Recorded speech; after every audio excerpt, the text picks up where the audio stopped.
what is a biblical fast? How do I do a biblical fast? How do I even begin a biblical fast? I'm Pastor Steve. Our church is La Viña de Gracia in La Caleta, Colombia, just outside the capital city of Bogota. We are in the middle of our 40-day time of prayer and fasting, declaring war in the heavenlies, victory in the earth. Thank you for following with us. And this is what I want to talk to you. What is a biblical fast? How do I do a biblical fast? Where do I even begin? Always lots of questions. So I want to share with everyone some practical tips and comments on fasting, and in particular, some things that I do personally. I generally have several calendar dates and events that I like to refer to when starting my fasts. I like to start on the first day of a month, and then this makes it very easy for me to know exactly what day of my fast I'm on. In other words, if the date is the 5th of the month, then I know that I'm on my 5th day of fasting.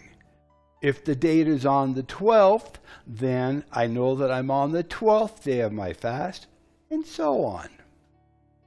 I also like to pick a special day or event to begin my fast, especially the longer fasts. Now, I like to start on January 1st. Because it's the beginning of a new year, and fasting is a great way to kick off and set the tone spiritually for the incoming year.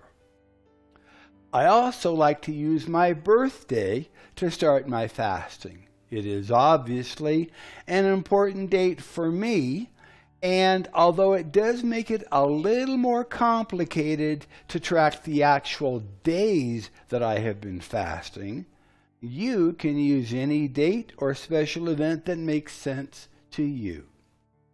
It is more important that you actually begin fasting than it is what day you begin with. Another thing, and this may sound gross or out of place, but even though you are fasting and not eating solid foods, be sure that you remember to brush your teeth regularly, maybe more often than you normally would. Those around you will appreciate your spiritual effort all the more. So there are two types of fasts commonly practiced by Christians today: a partial fast and a complete fast. Now, a partial fast is described in the book of Daniel. For 3 weeks, Daniel, who was a prophet during the time when Israel lived in exile, he abstained only from delicacies like meat and wine. You can read this in Daniel chapter 10, verse 3. A complete fast means drinking only liquids or sometimes juice when fasting for an extended period. Juice fasts will provide you with more energy than water-only fasts and still lead you into the humbling experience of denying your desire for solid, chewable food. If you are new to fasting, start slowly. Progressive steps helps your body become accustomed to the drop in food intake. You can start by fasting 1 meal a day, 1 day a week, or 1 week a month. As fasting becomes a part of your spiritual lifestyle, you will be able to increase the number of times and the length of your fasts. Fasting is a marathon. It is not a sprint. So in preparing for the fast, The normal fast involves abstaining from all forms of food, but not from water, and commonly lasts 24 hours, usually from sunrise to sunrise. If you are fasting for the first time, you might begin by missing a meal or two. Over time, you can build up to a full day or more. Begin by refraining from solid food, but drink liquids. Water is the best, since soft drinks are not good for the digestive system, and coffee and tea stimulate the nervous system. Before beginning a fast, it is best to eat lightly and cut back on caffeinated drinks. During the first few days of a multi-day fast, it is common to experience headaches as the body withdraws from caffeine. Now, in my experience of both short and long fasts, the first couple of days are generally the hardest because of habit eating. After the third day, I have found that fasting is fairly easy to continue.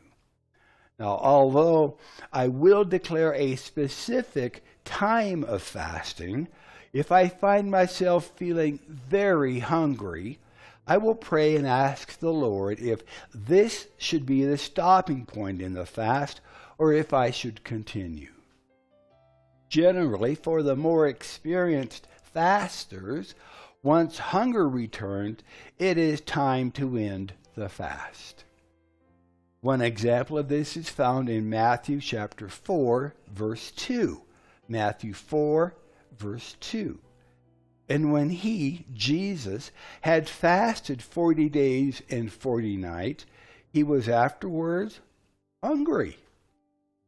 So if you are planning for an extended fast, say more than 14 days, you should prepare mentally and physically by cutting down on food intake 1 week before the actual fast, taking on a vegetarian type diet to control cravings for food. Reduce your intake of beverages like coffee, tea, and soft drinks as well. Drink plenty of water.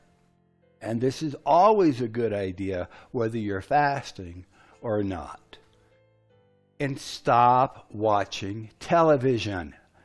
You will soon discover how much advertising goes on about food. In the morning, you're going to see advertising for lunch. At lunchtime, you're going to see advertising for dinner. Around dinner time, late into the evening, you're going to see advertising for snacks, after school, in between meals and treats. So stop watching television. You will discover that it is so much easier when you're not being inundated with advertising promoting what you deserve to eat at lunchtime. So it's your choice, but I found it easier to eliminate or reduce watching the TV. Now, during the fast, set aside specific and significant time to worship and seek God in prayer.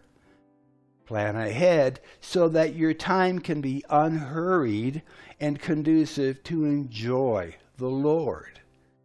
Many people begin this time by repenting of any sins the Lord brings to mind and asking for God's forgiveness. This is essential to ensure that sin is not hindering your communications with the Lord.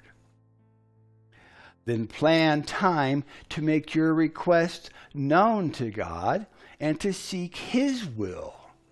Take breaks to study scripture passages that you have chosen. And do not rush your time with God. Take time to listen. Ask, then listen. Keep a notebook and pen nearby to record the ideas, the insights, the directions, and instructions that He impresses upon your mind. When you turn down the noise of Western civilization by fasting, you can more easily hear the voice of our God. Continue to drink plenty of water. Apple or watermelon juice is a great morale booster. And sleep early. The first days of the fast are usually the most challenging. Persevere through this period. Press in and move on. Consult your doctor if you are unsure of any headaches or bodily reactions. When it comes time to breaking the fast, to ending it, breaking the fast may require as much discipline as beginning it. During the fast, your stomach contracts and your body's digestive and elimination systems are at rest. The longer you fast, the more the digestive organs need to reactivate before functioning at full speed. If you plan to fast only 1 or 2 days at a time, it is best to end the fast with a small glass of fruit juice as your first meal. Gradually introduce small amounts of easily digestible foods such as yogurt, soup, fresh fruit, and cooked vegetables.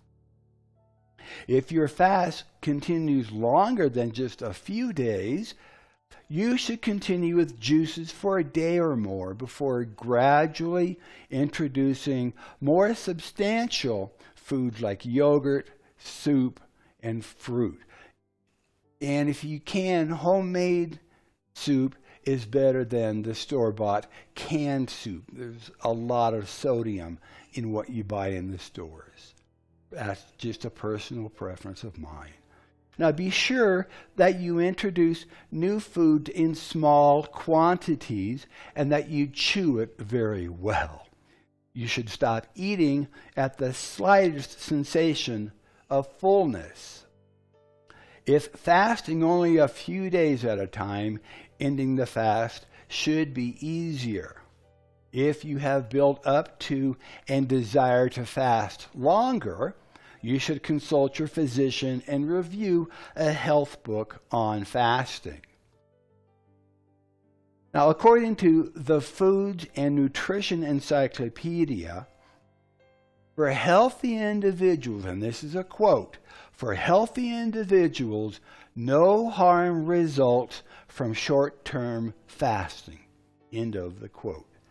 The average person can go without food between 21 and 40 or more days before the body begins to eliminate vital tissue, called starvation. I'm going to read that. I'm going to say that again.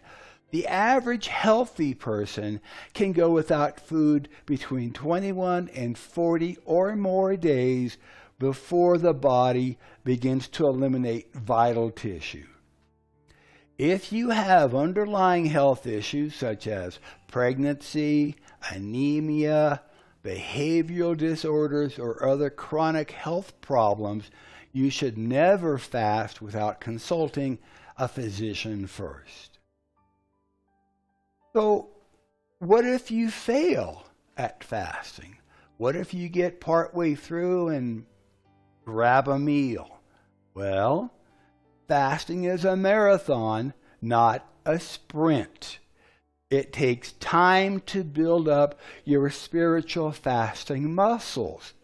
If you fail to make it through your first fast, don't be discouraged. You may have tried to fast too long the very first time, or you may need to strengthen your understanding and resolve. Keep trying until you do succeed. God will honor you for your faithfulness.